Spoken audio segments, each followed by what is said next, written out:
ज्या आईने मुलाला जन्म दिला त्याच मुलाने तिला वृद्धाश्रमात सोडून दिलं. पण मित्रांनो, कधी कधी आयुष्य अशी परीक्षा घेतं की ज्याच्यावर आपण प्रेम करतो तोच आपल्याला सर्वात मोठं दुःख देतो. ही गोष्ट आहे शंकर आणि त्याची आई सावित्रीची. सावित्रीने शंकरला लहानपणापासून खूप कष्टाने मोठं केलं. स्वतः उपाशी राहून सुद्धा मुलाला मात्र कधीही भूक लागू दिली नाही. वडिलांचं छत्र लवकरच गेलं होतं, तेव्हा सावित्रीने एकटीनेच सगळं सांभाळलं. शंकरच्या शिक्षणासाठी तिने स्वतःचे दागिने विकले. मुलाच्या स्वप्नासाठी स्वतःची स्वप्न विसरली. शंकर मोठा झाला, चांगली नोकरी लागली आणि शहरात राहायला गेला. काही वर्षांनी त्याचं लग्न झालं. त्याची पत्नी नेहा घरात आली. सुरुवातीला सगळं ठीक होतं, पण हळूहळू नेहाला वाटू लागलं की सासू घरावर जास्त हक्क दाखवते. सावित्री मात्र नेहाला मुलीसारखं समजत होती. ती नेहासाठी सकाळपासून रात्रभर काम करायची. पण नेहाच्या मनात मात्र वेगळंच काहीतरी चाललं होतं.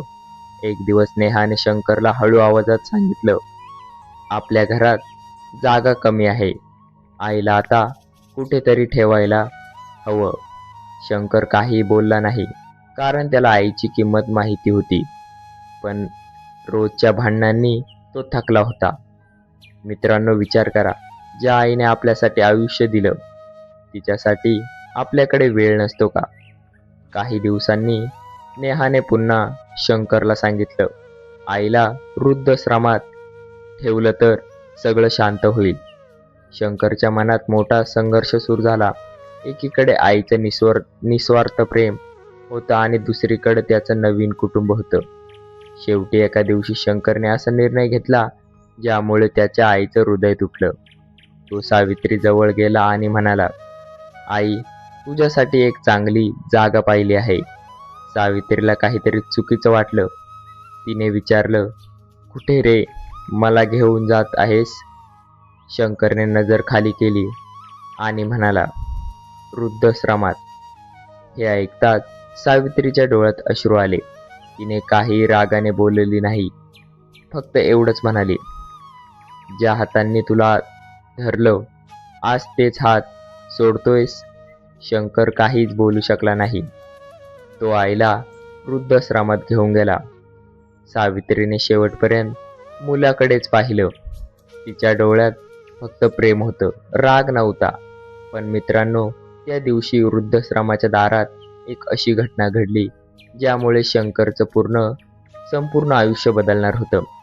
कारण सावित्रीने जाताना शंकरला एक छोटीशी गोष्ट सांगितली, जी ऐकून काही वर्षांनी शंकरच्या डोळ्यात अश्रू येणार होते. आणि आईने वृद्धाश्रमातून पाऊल उचललं त्यामुळे सगळं हादरून जाणार होतं. शंकरने आईला वृद्धाश्रमात सोडलं आणि तो घरी परतला. पण त्याच्या मनात मात्र शांतता नव्हती. सावित्रीचे शब्द त्याच्या कानात घुमत होते. हात सोडतोयस? हे वाक्य त्याला सतत त्रास देत होतं. मित्रांनो, आयुष्यात कधी कधी आपण घेतलेला एक निर्णय संपूर्ण आयुष्य बदलून टाकतो. शंकर सोबतही तेच घडलं. वृद्धाश्रमात सावित्री नवीन जागेत आली. तिथे अनेक आई वडील होते ज्यांना त्यांच्या मुलांनी सोडलं होतं. सावित्री सगळ्यांशी प्रेमाने बोलायची आणि सगळ्यांना धीर द्यायची. पण रात्रीच्या वेळी मात्र तिला शंकराची खूप आठवण यायची. ती देवासमोर बसून म्हणायची, माझा मुलगा सुखी राहू दे. तिच्या मनात मुलासाठी राग नव्हता, फक्त प्रेम होतं. इकडे शंकरच्या घरी मात्र हळूहळू बदल होऊ लागले. नेहाला वाटलं आता सगळं ठीक होईल, पण घरातील शांतता कमी होत गेली. कारण सावित्री नसल्यामुळे घरातील प्रेम कुठेतरी हरवलं होतं. शंकर कामावर जायचा, पण त्याचं मन लागत नव्हतं. आईने केलेले सगळे कष्ट त्याला आठवत होते. एक दिवस त्याला कपाटात जुना फोटो सापडला. त्या फोटोमध्ये लहान शंकर आईच्या हातात होता आणि सावित्री हसत होती. तो फोटो पाहून शंकरच्या डोळ्यात पाणी आलं. त्याला आठवलं आईने त्याच्यासाठी किती त्याग केला होता. मित्रांनो, विचार करा, ज्याने आपल्याला चालायला शिकवलं त्यांच्या म्हातारपणी आपली साथ किती गरजेची असते. काही दिवसांनी शंकर वृद्धाश्रमात आईला भेटायला गेला, पण सावित्री तिथे नव्हती. त्याने विचारलं, आई कुठे गेली आहे? तेव्हा वृद्धाश्रमाच्या व्यवस्थापकांनी सांगितलं, तुमची आई दररोज एका मुलासाठी प्रार्थना करते, पण तिच्या मनातलं दुःख कोणालाच सांगत नाही. हे ऐकून शंकर आणखी भावुक झाला. त्याने विचारलं, आई कुठे गेली आहे? व्यवस्थापक म्हणाले, ती गावात एका कामासाठी गेली आहे, पण जाण्याआधी ती एक पत्र ठेवून गेली. शंकरने ते पत्र हातात घेतलं. त्याचे हात थरथरत होते, कारण त्या पत्रात आईने असं काही लिहिलं होतं ज्यामुळे शंकरला स्वतःचा निर्णय चुकीचा वाटणार होता. त्याने पत्र उघडलं आणि पहिलीच ओळ वाचून त्याच्या डोळ्यात अश्रू आले. शंकरने ते पत्र उघडलं आणि वाचायला सुरुवात केली. पहिल्याच ओळीत लिहिलं होतं, माझ्या मुला, तू चुकीचा नाही आहेस. हे वाचून शंकर थांबला. त्याच्या डोळ्यातून अश्रू वाहू लागले. आईने त्याला दोष दिला नव्हता, उलट ती त्याची काळजी घेत होती. पत्रात पुढे लिहिलं होतं, मला माहीत आहे तुझ्यावरही परिस्थितीचा दबाव असेल, म्हणून मी तुझ्यावर राग केला नाही. मित्रांनो, कधीकधी आई आपल्या मुलाच्या चुकीतही त्याच्यावर प्रेम करत राहते. सावित्रीच्या पत्रात एक मोठं सत्य लपलं होतं. तिने लिहिलं होतं, तुला लहानपणी मोठं करताना मी खूप कष्ट घेतले, पण मला कधीच त्याची किंमत नको होती. मला फक्त तुझं प्रेम हवं होतं. हे वाचून शंकरला स्वतःची लाज वाटली. त्याला आठवलं, आईने कधीही त्याच्याकडून काहीही मागितलं नव्हतं, फक्त म्हातारपणी त्याची साथ मागितली होती. तिकडे सावित्री गावात गेली होती. ती एका जुन्या घरात गेली, जिथे तिचं आयुष्य बदललं होतं. तिथे तिने एक जुनी पेटी उघडली आणि त्यातून काही कागद बाहेर काढले. त्या कागदामध्ये शंकरच्या आयुष्याशी जोडलेलं मोठं रहस्य होतं. सावित्रीने ते रहस्य इतके वर्ष लपून ठेवलं होतं, कारण तिला मुलाचं आयुष्य बिघडवायचं नव्हतं. पण आता वेळ आली होती सत्य समोर आणण्याची. शंकर मात्र वृद्धाश्रमात बसून आईची वाट पाहत होता. त्याला आता फक्त एकच गोष्ट हवी होती, आईची माफी. तो स्वतःशी म्हणाला, आईला परत घरी आणणार, काही झालं तरीही. पण त्याला माहीत नव्हतं की आईने घेतलेला निर्णय त्याचं आयुष्य पूर्णपणे बदलणार होता. दुसऱ्या दिवशी सावित्री परत वृद्धाश्रमात आली. शंकर तिला पाहताच धावत गेला आणि तिच्या पायाशी बसला. तो रडत म्हणाला, आई, मला माफ कर. सावित्रीने त्याच्या डोक्यावर हात ठेवला आणि फक्त एवढंच म्हणाली, मुला, तुला सत्य माहीत नाही. हे ऐकून शंकर आश्चर्यचकित झाला, कारण आईच्या या एका वाक्यामागे एक मोठं गुपित लपलं होतं. आणि ते गुपित समोर आल्यावर फक्त शंकरच नाही, तर त्याची बायको नेहा सुद्धा हादरणार होती. शंकर आईकडे पाहत राहिला. त्याच्या मनात अनेक प्रश्न उभे राहिले. आईने असं का म्हटलं? कोणतं सत्य ती लपवत होती? मित्रांनो, आयुष्यात काही सत्य इतकी वर्ष लपलेले असतात की ती समोर आल्यावर सगळं बदलतं. सावित्रीने हळूच ते जुने कागद बाहेर काढले आणि शंकरच्या हातात दिले. शंकरने कागद उघडले. त्यात त्याच्या घराची जुनी मालमत्ता कागदपत्रे होती, पण त्यात आणखी काहीतरी लिहिलं होतं, जे पाहून त्याला धक्का बसणार होता. त्या कागदामध्ये लिहिलं होतं की सावित्रीने आपल्या नावाची सगळी संपत्ती शंकरच्या नावावर केली होती, पण एक अट ठेवली होती. ती अट होती की शंकरने आपल्या आईची काळजी घ्यावी. हे वाचून शंकरच्या डोळ्यात अश्रू आले, कारण ज्या आईला त्याने ओझं समजलं तीच आई त्याच्यासाठी सगळं सोडून गेली होती. पण अजूनही एक मोठं सत्य बाकी होतं. सावित्रीने सांगितलं, मुला, हे फक्त संपत्तीच नाही, तर विश्वासाचं सत्य आहे. शंकरने विचारलं, आई, मग नेहाने माझ्यापासून काय लपवलं? सावित्री काही बोलली नाही. तिने फक्त एक जुना मोबाईल शंकरला दिला. त्या मोबाईलमध्ये काही जुने रेकॉर्डिंग होते. शंकरने ते ऐकायला सुरुवात केली. पहिल्याच आवाजाने त्याच्या पायाखालची जमीन सरकली. तो आवाज नेहाचा होता. नेहा आपल्या आईशी बोलत होती आणि म्हणत होती, सासूबाईंना घरातून काढलं तर सगळं आपल्याला मिळेल. हे ऐकून शंकरला मोठा धक्का बसला. त्याला विश्वास बसत नव्हता की ज्या व्यक्तीसाठी त्याने आईला दूर केलं, तीच व्यक्ती त्याच्याशी खेळ खेळत होती. तिकडे नेहा घरी बसून सगळं ठीक आहे असं समजत होती, पण तिला माहीत नव्हतं की ती सगळं सत्य आता शंकर समोर आलं आहे. शंकरच्या मनात राग होता, पण आईचे संस्कार त्याला थांबवत होते. सावित्रीने त्याला समजावलं, मुला, चूक झाली म्हणून नाती तोडू नकोस, पण सत्य नक्की समोर आण. हे ऐकून शंकरने निर्णय घेतला. तो घरी जाणार होता आणि नेहाला सगळं विचारणार होता.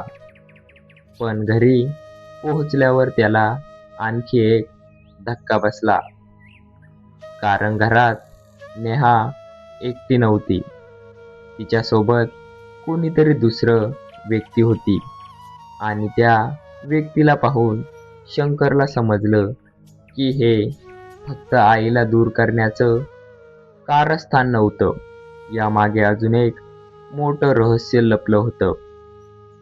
शंकर घरी पोहोचला तेव्हा त्याला वेगळंच दृश्य दिसलं. नेहा घरात एका व्यक्तीसोबत बोलत होती. शंकर शांतपणे सगळं पाहत होता. त्याला समजत नव्हतं की नेमकं काय चाललंय. मित्रांनो, काही लोक चेहऱ्यावर प्रेम दाखवतात, पण मनात वेगळाच विचार ठेवतात.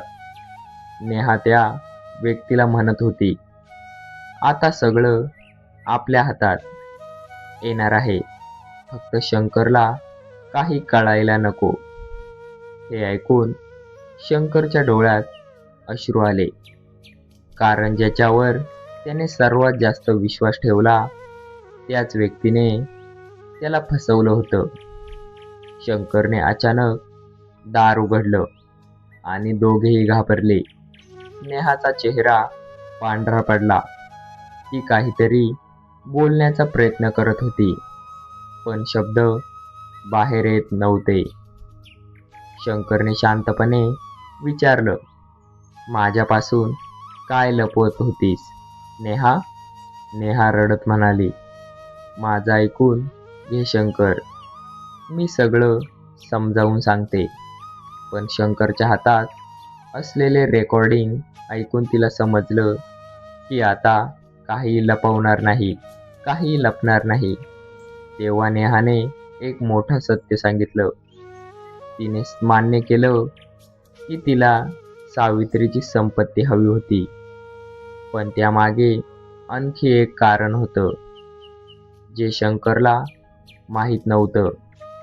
नेहाने सांगितलं की तिच्या आईने तिला सतत सांगितलं होतं, सासूला दूर केलं तर सगळं मिळेल. शंकरला हे ऐकून धक्का बसला, कारण एका लोभामुळे एका आईला तिच्या मुलापासून दूर केलं. तिकडे सावित्री सगळं ऐकून घरी आली. तिने नेहाकडे पाहिलं, पण तिच्या डोळ्यात राग नव्हता, फक्त दुःख होतं. सावित्री म्हणाली, मुली, तुला संपत्ती हवी होती, पण तू एका आईचं प्रेम हरवलंस.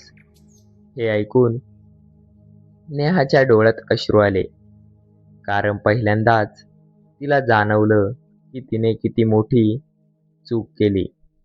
शंकर आईजवळ गेला आणि तिचे हात पकडले. तो म्हणाला, आई, मला माफ कर. मी तुला समजू शकलो नाही. सावित्रीने त्याला मिठी मारली आणि म्हणाली, मुला, आई कधीच मुलावर राग ठेवत नाही. पण तेवढ्यात सावित्रीला एक फोन आला. फोनवरची बातमी ऐकून तिच्या चेहऱ्यावरील रंग बदलला, कारण त्या फोनमध्ये तिच्या भूतकाळाशी जोडलेला एक मोठं रहस्य होतं, जे अजूनपर्यंत सगळ्यांपासून लपलं होतं. सावित्रीच्या हातात तो फोन होता आणि तिच्या चेहऱ्यावर चिंता दिसत होती. शंकरने विचारलं, आई, काय झालं? कोणाचा फोन आला? सावित्री काही क्षण शांत राहिली. तिच्या डोळ्यात जुन्या आठवणी दिसत होत्या. ती हळूच म्हणाली, मुला, माझ्या भूतकाळातील एक व्यक्ती परत आली आहे. हे ऐकून शंकर आश्चर्यचकित झाला, कारण त्याला आईच्या भूतकाळाबद्दल काहीच माहीत नव्हतं. मित्रांनो, कधीकधी आपल्या जवळच्या माणसाच्या आयुष्यात अशा गोष्टी असतात ज्या त्या सगळ्यांपासून लपवतात. सावित्रीने हळूहळू सांगायला सुरुवात केली, तुझ्या बाबांच्या मृत्यूनंतर मी एकटी झाली होते. तेव्हा एका माणसाने मला मोठी मदत केली होती. शंकर लक्ष देऊन ऐकत होता. आई पुढे म्हणाली, पण त्या माणसाने माझ्याकडे एक जबाबदारी सोपवली होती. शंकरने विचारलं, कसली जबाबदारी? सावित्रीने एक जुना फोटो काढला. त्या फोटोमध्ये एक लहान मुलगी होती. शंकर आश्चर्याने फोटो पाहत राहिला. आई म्हणाली, ही मुलगी माझ्या आयुष्यात एक मोठं सत्य आहे. शंकरला काहीच समजत नव्हतं. ती मुलगी कोण होती आणि आईने इतकी वर्ष हे का लपवलं होतं? सावित्री म्हणाली, तुझ्या बाबांनी मला सांगितलं होतं की या मुलीची जबाबदारी घ्यायची. हे ऐकून शंकर हादरला, कारण त्याला वाटलं नव्हतं की त्याच्या आईच्या आयुष्यात असं काही असेल. तिकडे नेहा सगळं ऐकत होती. तिला स्वतःच्या चुकीची जाणीव होत होती. ती सावित्रीजवळ आली आणि म्हणाली, आई, मला माफ कर. सावित्रीने तिच्याकडे पाहिलं आणि म्हणाली, चूक मान्य करणं हेच मोठेपण आहे. पण तेवढ्यात दारावर आवाज आला. सगळ्यांनी मागे वळून पाहिलं. दारात एक वृद्ध व्यक्ती उभी होती. त्या व्यक्तीला पाहताच सावित्रीच्या डोळ्यात अश्रू आले, कारण ती व्यक्ती अनेक वर्षांनी समोर आली होती. शंकरने विचारलं, आई, हे कोण? सावित्री काही बोलणार तेवढ्यात त्या व्यक्तीने एक वाक्य म्हटलं, सावित्री, आता वेळ आली सगळं सत्य शंकरला सांगण्याची. हे ऐकून शंकरच्या मनात अनेक प्रश्न निर्माण झाले. कारण आता त्याला कळणार होतं की त्याच्या आईने आयुष्यभर कोणतं मोठं सत्य लपवलं होतं आणि त्या सत्यामुळेच तिने स्वतःचं सुख बाजूला ठेवलं होतं. दारात उभ्या त्या व्यक्तीकडे सगळे पाहत राहिले. सावित्रीच्या डोळ्यात अश्रू होते, कारण तो तिच्या भूतकाळातील एक जुना मित्र होता. त्याचं नाव विनायक होतं. शंकरने विचारलं, आई, हे कोण आहेत?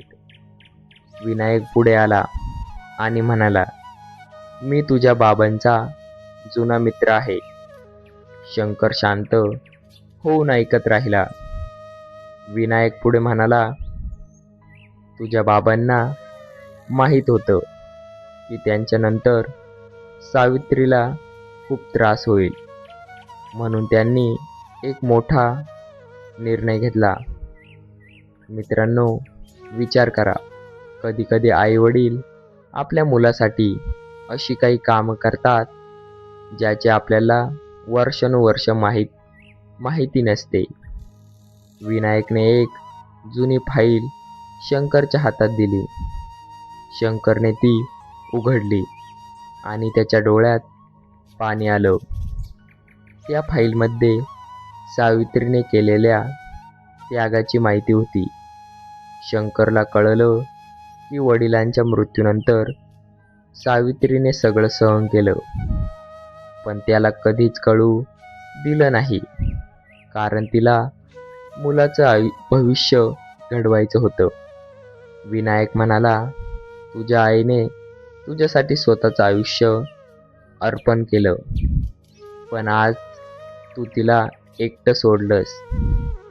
हे ऐकून शंकर रडू लागला. तो आईजवळ गेला आणि म्हणाला, आई, मी तुला समजू शकलो नाही, मला माफ कर. सावित्रीने त्याला मिठी मारली आणि म्हणाली, मुला, आईचं प्रेम कधीच संपत नाही. तिकडे नेहा सुद्धा रडत होती. तिला जाणवलं की एका लोभामुळे तिने खूप मोठी चूक केली.